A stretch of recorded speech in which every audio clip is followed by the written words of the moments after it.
Бид өнөөдрийн хэллийн багуулаараа нэгэн цад Монгол улсынхаа тусгай тогтол эрхчлөө газар тийм бүрэн байдлын төлөө ам бие хайргүй тэмцэж халуун аймаа зориулж мөн улс төрийн энэний төлөө улс төрийн хийс хэрэгт өртөж залуу халуунаас алдсан зоригт ихрэнчдийнхаа тухай тэдний байгуулсан гавийн хөтлөө олох ёстой улсын баатар зүйлийн ихэн олгох тухай мэдээллийг ард түмэн та бүхэнд хүргэж байна. За бидний ард дэлгэцээр гарч байгаа энэ баатрууд бол 1936 оны зүүн хөлийн Адуудлаан булан дэсний орчмоор манай улсын газар нутгийн цөмөр орж ирсэн Японманжийн төрөмөлөгчдийн эсрэг зөргөлтөд тэмцсэн Хурандаа нисгч баатар, Хурандаа нисгч Дэвлэлийн Жамба, за мөн Монгол ардын хувьсгал цэргийн Жанжааштай дарга Жамсаргийн Цэвэн, за цэргийн яамны орлогч сайд бүхцэрийн жанжийн орлогч Цэрэн, за олон халах голын байлдаанд хамгийн түрүүнд тулаанд орсон 6 дугаар морд дивизийн захирагч Шарибо, за хэдийн цэргийн одоо ихрэнч цэрэг тийм олон гаас нарын тухай мэрэгжлийн судаачид тэдний одоо баатарлаг үйл явдал тэдэнд энэ одоо баатарлагаа явуулсан төлөө алдар цулын нөхөн олох ёстой гэсэн мэдээллийг хийж байна. За манай өнөөдрийн хэвлэлийн багварлаланд хуралд Түүхийн ухааны доктор Хорол Дамб, за Монгол улсын соёлын гаяавт зүтгэлтэн Шарибо судлаач Хүнсүнгай, за цэргийн түүхч дэд профессор Өвгөн Бүргэд, за мөн одоо доктор дэд профессор Жамбаа судлаач Бачрал бидний бүрэлдэхүүнтэй ингэж оролцож байна. За тэгэхээр цааш ер нь Монгол улсад энэ баатар хичнээн баатар төрсөн баатар цол олох нь ямар ашигтай юм? За энэ талаар Өвгөн Бүргэд доктор та бүхэнд одоо мэдээлэл хийнэ.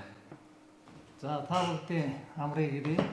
За миний Мөнхөд улсад баатар төрийн бүс байгууллагын тэргүү доктор профессор Хурандаа Өвгөн Бүргэд гэдэг хүн байна.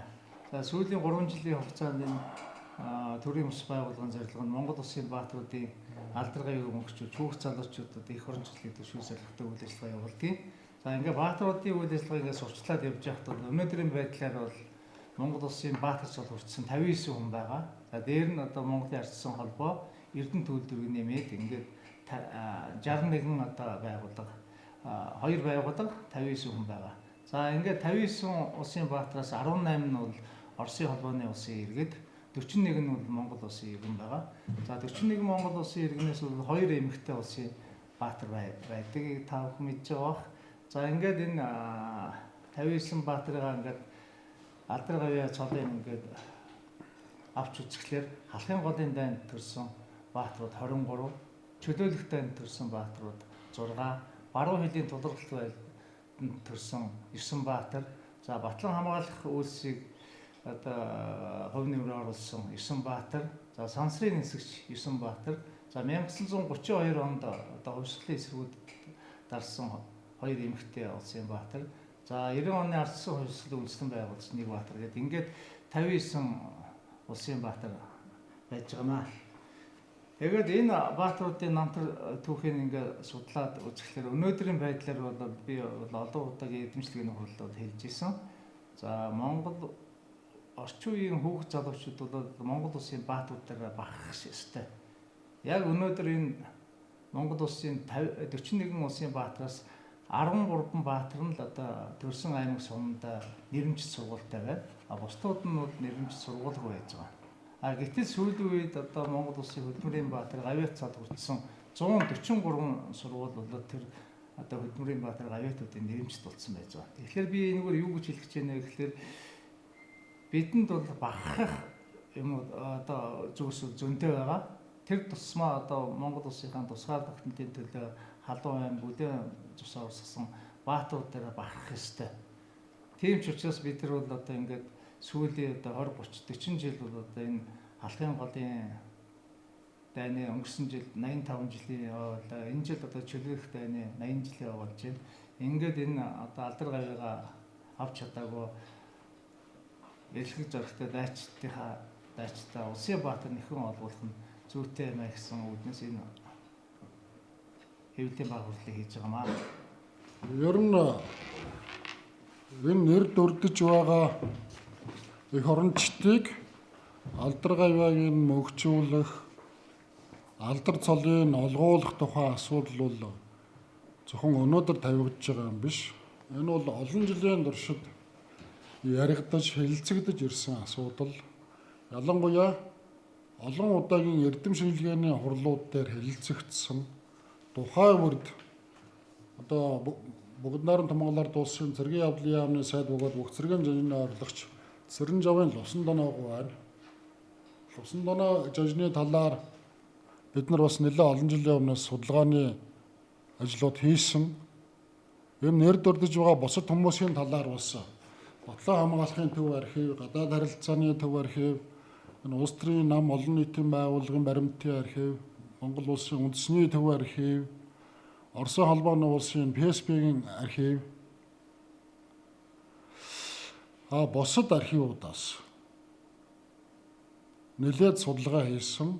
Тэгээ холбогдох судалгааны үр дүнгуудын бид нар удаа эрдэм шинжилгээний өгүүлэл, нийтлэл, ярилцлагууд олгож гаргасан. Цэрэнжавын Лувсан Доноо жанрны талаар гэхэд энэ 2012 онд Түмэн нэртэй Түүхэн мөртэй жанжин гэдэг ийм архивын баримтын материал тулгуурсан ийм эрдэм шинжилгээний номоо би хэвлүүлсэн байгаа. Тэгээ энэ нэр дурдж байгаа архивуудын баримт материалуудыг судалж үзэхэд энэ Лувсан Доноо жанжин бол үнэхээр 1930-аад оны ихэнх үеэр тодорч ирсэн Монгол ардын хувьсгал цэргийн томоохон удирдагч зүтгэлтэн гэдэг нь нотлогдож байгаа юм. Энэ хүнээр тогтохгүй өөр бас нэг хүнийг хэлэхэд Жамсрангийн цэрэн байна. Энэ бол Монгол ардын хувьсгал цэргийн жанжин штабын дараагаар ажиллаж ирсэн хүн. Цэрэн дарга бол одоо өөрөө шууд халахын голын дайны үеэр цэрэг командалж байлдаанд оролцож байсан хүн. Тухайлах юм бол 1939 оны 8 дугаар сард Монгол зөвлөлтөд хамтарсан цэргийн бие бүрэлдэхүүнийг Зөвлөлт холбоот улсын танкын батальонтой хамттанд командлаад өөрөө 23 дугаар морьт хороог удирдаад Японы цэргүүдийн өмнөөс атаканд орж баатарлаг явуулсан ийм цэргийн том жанжин байгаамаа. Энэ хүн бол одоо нойрон хайцсан гимээр өдөр шөнөгүй фронтын ангиудаараа явдаг байсан хүн шүү дээ. Энэ бол одоо баримтуудтай. Энэ Хувьсгал аймгийн Аршаан суманд 1908 онд төрсөн хүн. Тэгээ энэ Цэрэн даргын гавьяа зүтгэлийн талаар халахын голын дайны 80 жилээ зориулсан олон улсын эрдэмжилгээний хурал дээр миний бие илтгэл тавьж мөн бүгд найрамд Монгол ард улсын Баатар цолын тухайн үед авч чадаагүй Баатар цолыг нь одоо нэхэн шагнуулахын зүйтэй юм гэдэг асуудал тавьсан юм. Тэгээ үүнийг бас эрдэмжилгээний хуралд оролцсон цэргийн мэргэжилтнүүд эрдэмтэн судлаачид маань бас дэмждэг юм аа. За Лувсан Доноо жанжин байна. Энэ хүн бол одоо цэргийн явдлын яамны сайд бөгөөд бүх цэргийн жанжины орлогч хүн. Корпусыг команданд захирагч цолтой хүн байгаа. Эдгвэчилж үзэх юм бол хурандаа генералтай дүүх ийм том цэргийн зүтгэлтэн. Энэ хүн өөрөө 1935 оны 1 сарын 31-нд халахын сумыг Япон баргын булан эзлэгчид булааж авсан. Үүнээс хойш ер нь халахын голын дайны эхлэлийг одоо бид нар тавьж эхний үе шатыг тэндээс эхлүүлж үзэх нь зүйтэй юм а гэсэн нэг юм сүүлийн үеийн яг мэргэжилтнүүдийн ийм байр суурь байгаа юм. Энэ хүрээнд ингээ үзэхэд халахын сумыг буцааж Японы иргэшээлээс авах үйл ажиллагааг цэргийн ажиллагааг энэ хүн удирдсан. 1939 оны 6 сарын 17-8-ны үед. Тэгэхээр эндээс Япон манжийн баргын цэргүүдийг хөөж явуулсан. Халахын сумаа буцааж манайхан чи эзэмшилтэд авч чадсан шүү дээ. Энд бас гайваа явуулсан. Үүнээс гадна Монгол ардын хувьсгал цэргийн бие бүрэлдэхүүнийг байлдааны бэлэн байдалд оруулах цэрэг нэг үр дээр одоо ажилладаг. Цэргийн амьдралыг эгэлжирийн цэргийн амьдралыг үнэхээр сайн мэддэг жанжин байсан. Цэрэн даргаас юм ялгаагүй. Тухайлах юм бол одоо одооноос татагдаж ярьж байгаа тэр залуу цэргүүдийг алхах гიშгэх хувцс сунар буу зэвсэгтэйгэн хэрхэн харьцах тухайгаас эхлээд заахаас эхлээд тэгээд зөвхөн алхын голын дайнаар хязгаарлагдахгүй ховдод, завханд, ар хангай, Улаанбаатарын энэ мөн дорнодын тэр олон цэргийн ангиуд, анги нэгтгэлүүд, дивизүүд нэг үр дээр одоо цэргийн хоол хүнсний асуудлуудыг яаж шийдэх вэ? Цэргийн хангалтыг яах вэ? Байлдааны бэлэн байдлыг яаж дээшлүүлэх вэ гэдэг дээр нэг үржилсэн тушаалуудыг гаргадаг байсан. Энэ тушаалууд бол одоо Батлан хамгаалахын төв архивт байдаг. Одоо цэрэн даргатай холбоотой ихэд 200-аад баримт материалыг би үзчихсэн. Лусан доноо жанжинтай холбоотойгоор 40 гаруй тушаа шийдвэр байдیں۔ Яг өөрөө гардаж гаргасан. Тэгэхээр яг ингээд дайны үед цэрэг арман хамаалж ясан Монгол ардын хувьсгал цэргийг бэхжүүлэхэд бол онцгой гавьяа байгуулсан. Тэр нь эх орноо харийн төрөмгийлэгчдийн гараас одоо чөлөөлөхөд улс орноо Батлан хамгаалахад үнэхээр гармгаа гавьяа байгуулсан учраас энэ бүх цэргийн жанжины орлогч Лусан доноо жанжныг баатар болгуулъя. Зөвсгөх төвчний жанжин штабын дарга Жамсрангийн цэрэггүй баатар болгуулъя гэдэг асуудлыг бид нар дахин тавьж байгаамаа. Тэгээ энэ жил бас цаг хугацааны хувьд бас их аятайхан тохиож таарж байна. Чөлөөлөх дайны ялалтын 80 жил энэ жил болж байгаа. Та бүхэн мэдж байгаа. Тэгэхээр энэ 1945 онд чөлөөлөх дайнд манайх энэ Японы милитаризмыг буцахад хөв нэмрээ оруулсан ард түмний хувьар мөн эх оронч үзэл хүүхэд залуусын энэ эх орноороо бахархах үзлийг эх орныхон төлөө зүтгэсэн жинхэнэ баатруудынхаа гэгэн дурсгалыг мөнхжүүлэх энэ том үйлсэд бол одоо тун ач холбогдолтой. Дөнгөж саяхан засгийн газраас энэ эх оронч үзлийг дээшлүүлэх энэ улс үндэстний сөрөн төсвөрлөх чадварыг дээшлүүлэхтэй холбоотойгоор Батлан хамгаалах яамны сайдын зүгээс бас тодорхой арга хэмжээ авч байгаа. Үүнийг бид нар бас ингээд талархан дэмжиж байна. Энэ хүрээнд бид нар энэ нэр дурдж байгаа эх орончдыг улсын баатар болгуулъя гэдгийг дахин тавьж байгаа. Тэгээ үүнийг одоо энэ болзлоо хангацсан, гавьяагаан байгуулсан, судлагдсан одоо энэ эрдэм шилгээний ном бүтээлүүд нь ингээд төөрөгдсөн. Энэ тусгай судалгаатай бид нар бол асуудалд үнэхээр судалгаатай хандж байгаа. Тэгэхээр энэ баатруудыг бол одоо бид нар ингээд энэ жамбаа баатрууд, жинхэнэ баатрууд шүү дээ. Тэгэхээр энэ баатруудад алдар цолын нэхэн олгох энэ Монголын төлөө зохилох зүрхтэй монголчуудыг оюун санааных нь хувьд гэсэн бас дэмжихэд энэ үйл ажиллагаа бол хэрэгтэй маа гэж үзэж байгаамаа. Тийм учраас бид нар энэ үйл ажиллагааг их чухал гэж үзэж байна. Би сэтгүүлч Хүнсэн гэдэг хүн байна. Одоо Монголын радиод насны ихэнхийг өнгөрүүлсэн юм хүнтэй би. Тэгээ энэ тэр хугацаанд лав нэг 50-аад жилийн би энэ Эхоронч Чимдийн шайрын гэдэг хүнд баатар цол олгуулахын асуудлыг одоо хөөцөлдөд судалж ирсэн юм хүн байгаа юм. Тэгээ энэ баатар айсуу гэдэг энэ ном сүүлдээ гаргасан. За Эхоронч баатар элхүүгөө Эхорон мартахгүй гэсэн одоо энэ дуран сайхны киног одоо сүүлийн урлагийн гавьяас зүтгэлтэн нагнаа дөрж үлдэр ажуулын гавьяас зүтгэлтэн ажилтан том аюуш бид өцөлж одоо хийсэн. Ингээд яасан хүлээр зэрэг ер нь тэр шаруугийн тухай бол одоо ард түмэн мэдэж байгаа. Яагаад гэвэл зэрэг энэ хүн чи ерөөсөө баатараа болчихсон хүн шүү дээ. Хүн бол өөрөө энийг ч одоо хэнч баатар хэнч чинь Дэвид хамааталж ороод тэгээ одоо ердөө тэргүй өгнөд байлдаад эхлээд л хамгийн ихний одоо дайралтанд орсон хүн.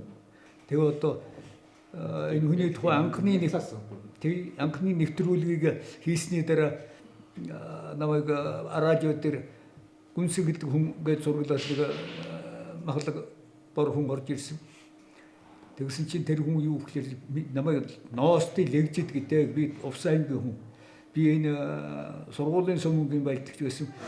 Жарив ударахтаа одоо мөр зэрэгцэн байлдагч байсан хүн. Энэ нэвтрүүлэг яваад одоо би их одоо яаж сэтгэл огшиж одоо ингээд би таны сургуульд орж ирлээ. Би тэр ийм нэвтрүүлгэнд оролцох ёстой хүн гэж. Энэ хүн тэгээд их сайхан хүн байсан тэр үл ярилах хүн. Одоо 20 гарын лав одоо тэр хүн юу байгаагүй.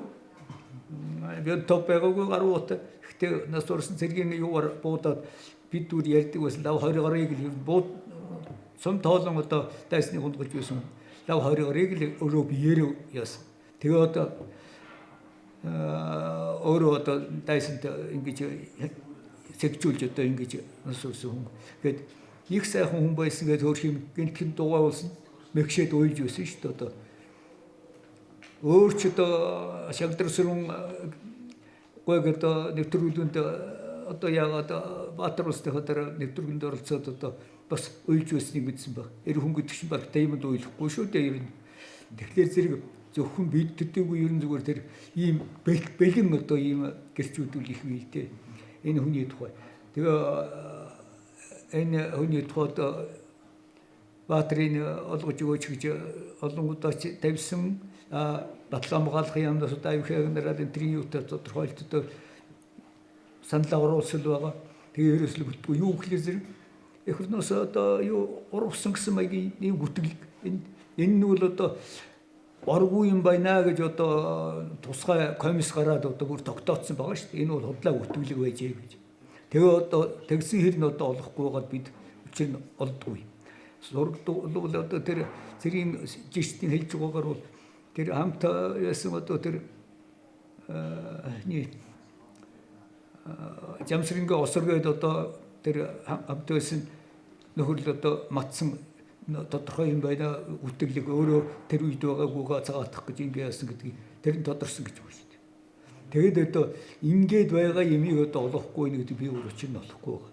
Энэ бол одоо тэгээ бид гайхахтаа одоо ерөөсөө тэгээд одоо энэ нэрээрээ одоо суманда одоо ийм музей байгуулдаг юм билүү гэж бүр одоо бодоод ингэ явж байгаа.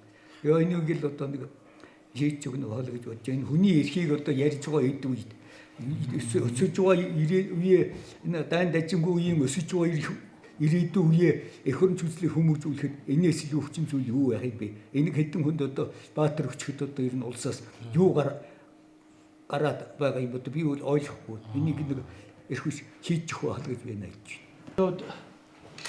Иргэний Батлан болон иргэний нийслэл салбарт одон жил ажил хийж байлаа. Захиа хүний нөөцийн салбарт нэгжийн удирдах жалсны хувьд ажил авдан хэрийн шаардлагаар энэ түүх архивын баримт судалгаа ажил нэлээд гарсан юм аа.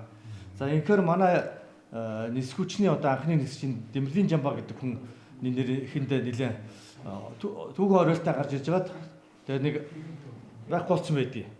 За тэгэхээр энэ жил бол их том түүхэн үйл явдлуудыг ойволж байгаа. Холбоотон гүрнүүд фашизмын дарлалыг ялсны дэлхийн 2 дугаар дайнд ялт байгуулсны мөн эх орны агуу их дайны ялтын 80 жилийн тохиож байна. За мөн Монгол улсад нисэх хүчин үүсч хүчний түүхт 100 жилийн тохиож байна. Тэгэхээр нисэх хүчний 100 жилийн гэдэг маань одоо энэ Жамбаа, Шалгасрын Дэмбэрэл нарын анхдагчаас одоо 1925 оноос хойш ингэж эхэлсэн. За Жамбаагаа бол анхны байлдааны нисэх баригдын байлдааны 1-р оторитийн дарга, за анхны шуудангийн оторитийн дарга, за Монгол улсад анхны одоо агарын замуудыг нээсэн, анхны одоо Монгол залуучуудаа нисэх онгоцоор нис сурахад багшилт заасан. За гадшаа улаануудаас одоо Монголын ардын хусгал цэргийн зэвсгэлээр нийлүүлж байгаа нисэх онгоцуудыг жолоодж авч явах одоо хил дамсан гадаар олон улсын нислэгийн нэгсэндээ авчирч ирсэн. Хамгийн гол нь 1936 онд зүүнээс гадар болсон харийн төрөмжлөлт эсрэг 1936 оны 3-4 дугаар сард болсон 8 удаагийн тэмцэлд маш харамгаа байдалд ер нь Баатар судлаа ингээд илүүцсэн байгаа. Харамсалтай нь түүнийг 1937 онд Японы тагнуул эсвгүй гиндэн нэмтээ хамсаад ингээд хил сэгээр заазар авцсан. Ингээ энэ хүнийг хохирооч гисэн. За энэ хүнийг бол дараа нь одоо улсын Баатар цолонд нөхөн олгуулах ажил хийдэд явагдсан байдаг. 1965 онд болсон нисэх хүчний 40 жилийн ойгоор зөвлөлт улсын нисэх хүчний маршал одоо Монгол тэр 30-аад онд ажиллаж Монгол нийс хүчний хөл дээр уссан Сүлээс марш үрж ирээд энэ хүнд одоо Баатар цолны болцны хангах зөхөө энэ үнтэй Баатар цолын нэхэн болгоорой гэсэн тийм хүсэлтийг Сэдэн мал даргад тавьж ирсэн. Харамсалтай тухайн үед одоо Сумор нутг нь олигтой хөөцлөөгөөс болоод энэ тодорхойлтны хоцроод Шагдварсүрэн Дэмбэрл хоёрынх нь Баатарын нөхөө болгоцсон. За сая бид нар нийс хүчний 10 жилийн өмнө 90 жилийн ойгоор мөн энэ Жамбаатарынхаа Баатар цолын нөхөө болгуулахаар төрийн олон байгууллагаас тодорхойлт бид нар дэмжлэг агуулад ерөнхийлөгчийн хамгаалах газар хүргэсэн боловч ерөнхийлөгч хэлбэд орж олгоогүй.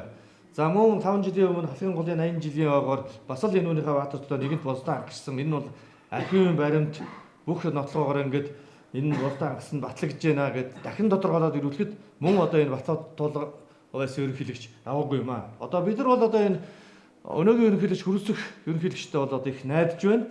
За энэ бол энэ цэргийн боловсролтой, цэрэг өхрөнч сэтгэлтэй ийм хүн. За энэ бол бидний энэ нэгэн цагт одоо Баатар хаяа байгуулад халуун залуугаар амьдсан алдсан залуучуудаа Баатар цолын нөхөн болгон бид найдаж одоо ойрын үед бид нар ханднаа. За түрүүн манай өвгөн бүргэд хоролдон доктор ярианд дурдгдлаа. Манай залуучуудын эх орон сэтгэлгээг одоо төрүүлэх хэрэгтэй байна. Сүүлийн үед монголчуудын ухамсар их дор орсон. Үндэсний ухамсар, үндэсний бахархал, эх оронч үзэл, эх оронч хүмүүжил ерөөсөө байхгүй боллоо гэж байна. Тэгэхээр манай хүүхэд залуучууд түүхийн мэдлэг нь одоо их хэрэгтэй байна. Энд харамсалтай юм би одоо ярих гэдэг юм л да. Одоо миний гарт энэ ерөнхий боловсролын 12 жилийн дунд сургуулийн 11-р ангийн түүхийн хичээлээ сурах бичиг байж байна. За энэ түүхээ сурах бичгээр Монгол улсын сүүлчийн 400 жилийн түүхийг одоо хүүхдүүд зааж яах гэж байгаа. Та хардаа ийм нэмэх. Биднийг одоо 10 жилийн сургуульд байхад хичээлийн 12 мөний дэвтэр гэж нэг юм дэвтэр байдаг гэсэн. Монгол улсын сүүлчийн 400 жилийн түүхийг энэ сургачгаар заах юм гин. Ийм нэмэх мэдлэг манай хүүхдүүд болохоор энэ хүүхдүүд юу түүхээ мэдэх вэ? Энд хамгийн аюултай нь ингэж дурдсан байгаа юм. Одоо энэ сургачгийн энэ 24 дугаар хуудсанд 1919 онд Хятадын генерал Сүүчид Жан Монголд томилж ирлээ гэж бичсэн байж байгаа. Энд ч одоо юу болж байна? Нэг бичсэн байж байна. Тэгсэн мөртлөө энэ гамингийн одоо тэр эзэн төрмгийдлийн эсрэг зөрөгтэй тэмцэж баригдсан шоронд одоо ярлал тамдлыг идлээд би гамингийн шоронд хэвтээгэр өгөхгүйд бос зогсоод амьсгалуурсан үндэсний их Баатар Малбаатар Дамжин зургийн талаар ганц ч үг дуртай байгаа байхгүй юу? Тэгэхээр манай хүүхдүүдийн одоо түүхийн мэдлэг, их түүхийн мэдлэг, их хэлшигний мэдлэг одоо ийм ядуу болцсон байна. Тэгэхээр одоо бид нар төр засаг одоо нийгмээр одоо энэ ухаарч энэ хүүхд ядаж хүүхд залуучуудынхаа энэ түүхийн, их түүхийн мэдлэгийг, их хэл бичгийн хэн мэдлэгийг баяжуулахын төлөө нэлээд дөрвтэй ажил зохиохгүй болохгүй байна гэсэн санааг одоо синий хэвлэлийн байгууллага дээр бас хэлж байна. 1937 оны 8 сарын 24-ний 9 цаг 30 минутанд зөвлөлтөөс Москвагаас 3 генерал ирсэн юм аа. Бернавский, Смирнов, Миронов гэж. Тэд нар бол зөвлөлтийн дотоод явдлын яамны орлогч сайд, Батлан хамгаалах яамны орлогч сайд, Монгол шөнөөр элчингээр суух ийм 3 хүний бүрэлдэхүүнтэй Төв хорооны комисс гэсэн ийм нэртэй. Тэгээ эдгээр Улаанбаатарт гэнтхэн буухад манай засгийн газар бол мэдээгүй байсан. Монголын засгийн газрын хувьд бидний ярьж байгаа нь бол одоо их гэнтийн үйл явдал боллоо гэж хойш нь мэдээсэн байдیں۔ Рапортоор.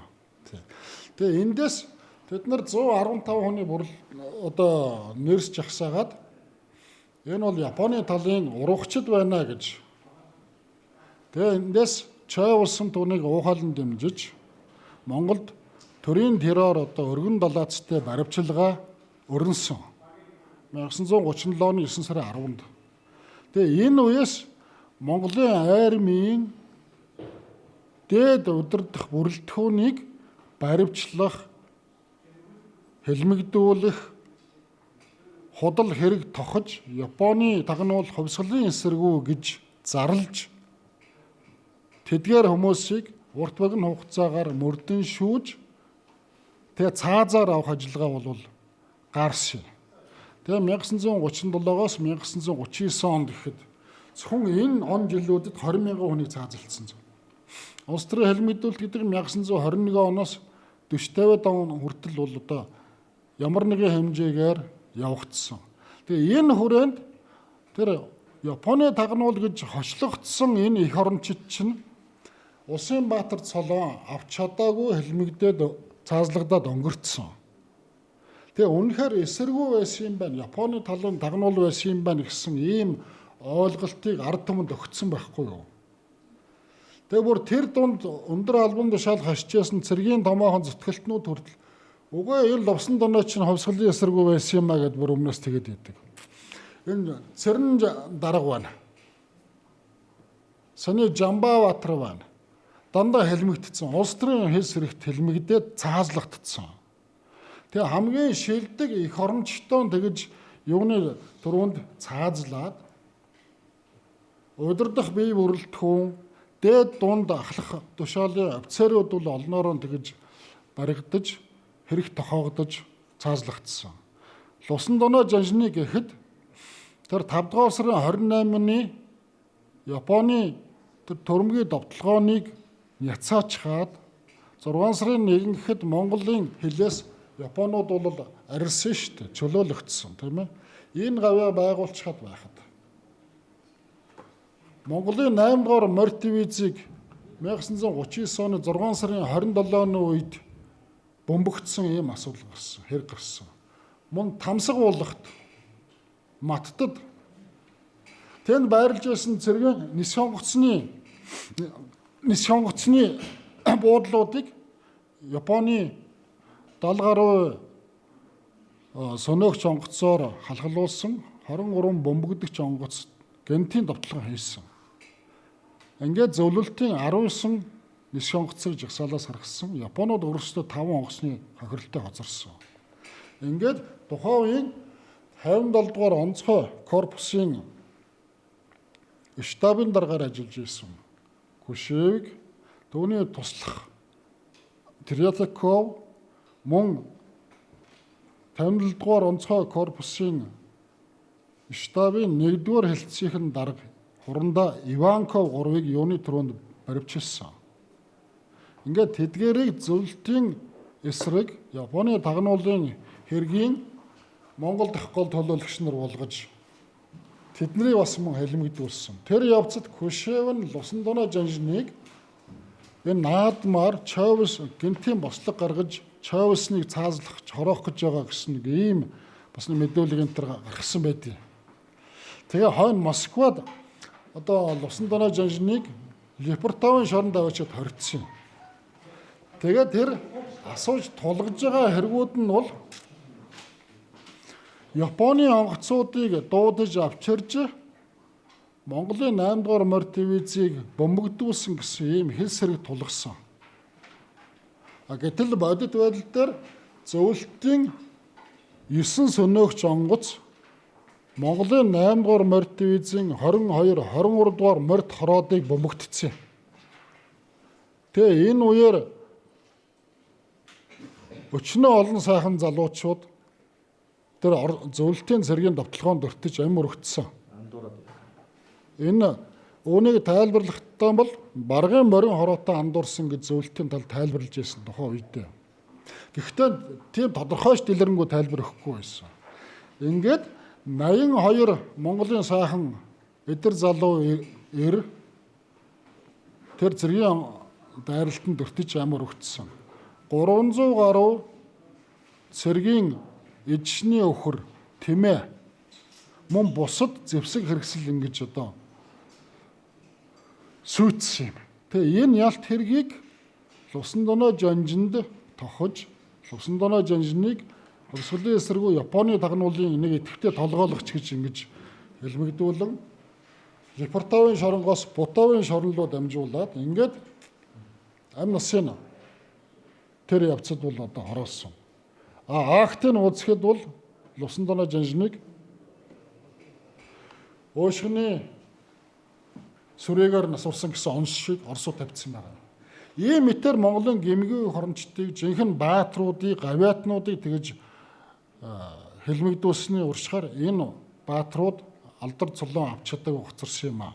Тийм болохоор жинхэнэ баатрууд ч юм бол хэлмэгдээд цаазлагдсан шүү. Тэдгээрийг одоо сэргээж нэр төрийн жинхэнэ утгаар нь сэргээе. Энэ бол жинхэнэ төрийн цагаатгал болно. Улсын баатар цолын одоо нэхэн олгоё. Зүгээр ойр зүрийн журманд баригдалгүйгээр жоохон цараатай хараачаа ус төрчтөө гэдгийг бид нар энд зориуд ингэж айлтгаж та бүхэндээ хандж байгаамаа. Баярлалаа. Нэгэн Монгол улсын баатаас 16-ад нь нэхэн олгосон байна. Тэгээд одоо ингээд 89 оны одоо 7 сарын 19-нд Жамингийн 5 сард одоо хамгийн сүүлд одоо баатар цолын нэхэн олгосон байна. Тэгээ 90 оноос хойш одоо ингээд улсын баатрыг одоо нэхэн олгохгүй байгаад байна. Тэгээд энэ юу хэлж байна гэхээр сүүлийн 35 жилд бол Монгол улсаас баатрууд төрсөнгүй. 20 дугаар зуунд бол 1911 он, 21 он, 90 он гэд 3 хувьсгал ялсан. 39 он, 45 он, 48 он гэд 3 дайм байлдаан болсон. Эндээс тодорсон одоо баатруудын алдар гавийг мөнгөчүүлэх чиглэлээр зайлшгүй шаардлагатай байна гэдгийг л одоо бид нар дахин хэлээд байгаа. Нодон бид нар бол одоо ерөнхийлөгчийн тамгын газарт хандсан. Нэхэж олгооч улсын баатрын хорсон одоо тийм тушаал шийдвэр зарлиг бол байхгүй гэж байгаа. Тэгээ ямар учраас одоо ингээд баатруудад одоо олгож яах вэ? Миний зүгээс бол Мөнхөд улсад баатруудыг төрийн бус байгууллагын зүгээс бол улсын баатруудаа алдаршуулах зорилгоор ингээд 119 сургуулиар ингээд яваад 37 мянган хүүхдүүдэд эх орон зүйснийг төсвөл чиглэлээр үйл ажиллагаа явуулж байгаа. Гэхдээ одоо энэ хөдөө орон нутгийн залуучууд маань сум орон нутгаараа энэ баатруудаараа бахах үзэл баримтлаад баг болчиход байдаг. Бид нар тийм саналуудыг тавиад идэг, дээшээ уламжилдаг, очиод одоо ингээд ямар ч одоо ингээд шийдвэр байхгүй ингээд хурдалд орчод байгаа. Тийм учраас одоо цэргийн хурандаа байсан Монгол Улсын ерөнхийлөгч хүлцэх танаа одоо энэ одоо алдар гавьяа мөнхчүүлсэн энэ гавьяа байгуулсан баатруудын эх орончтой баатар цолын нэхэн олгооч. За би Хэлийн цэргийн хурандаа хүн. За энэ 39 оны халахын голын дайнд Молмын гаас өрн гэдэг энэ Хинтээ аймгаас халахын голын дайны одоо сүмбрийн 7-р сард албаасан энэ байлагчид бол үнэхээр баатар цол аваар хүн байгаа. Энэ хүн бол байлагч цолтой мөртлөө Сүхбаатарын одон, Алтан гац одон, Хүндэр чихгээс тэгээд бүх одоо одон мэд бол одоо авчирсан ийм байлагч байгаа. Энэ одоо баатруудын одоо алдар гавийн мөнхчүүлээч л гэж одоо бид нар одоо хүсэж байна. Тэр байтугай тухайн үед нь одоо 1939 оны тэр халахын голын дайны үеэр одоо Жанжин штабын дарга Жамсрангийн цэрэнд Алтан гац одон олгоцсон байгаа юм. Тийм ээ. Цусрагаян улаан тухайн одонтой одоо Лусан доноо Жанжинд байна. Тухайн үедээ үнэлж ирсэн. Тэгтэл одоо ягаад ардчлалын он жилүүдэд үнэлж болохгүй байгаа юм бэ? Одоо үнэлье улсын баатрын нөгөө юу? Энд чи юун төлөө манай улсын ерөнхийлөгч Үрсэвгүй чинь цэргийн орондоо хүн билээ тийм ээ. Тэгэхээр одоо нэг энэ ардчлалын он жилүүдэд бас нэг шударгаар хандъя. Түүхэн эх орончдод шударгаар хандъя. Энэ нь өөрөө түүхийг судлахад, түүхэн үннийг тодруулахад, эх орончдоор бахархах үзлийг одоо хөөхд залуу ирээдүйн үед нь төлөвшүүлэхэд ашиг бодолтой юм а гэж. Тийм учраас бид нар ингэж зүтгээд тэмцээд байгаамаа. За баярлалаа. Зүүн түүчээлэх зүүн мэдээ сонь. Цаасан болон цахим хэлбэрээр уншигч танд хүрч байна. Иргэдээ өмөөч өвчин. Үндэсний өдөр тутмын сонин зүүн мэдээ.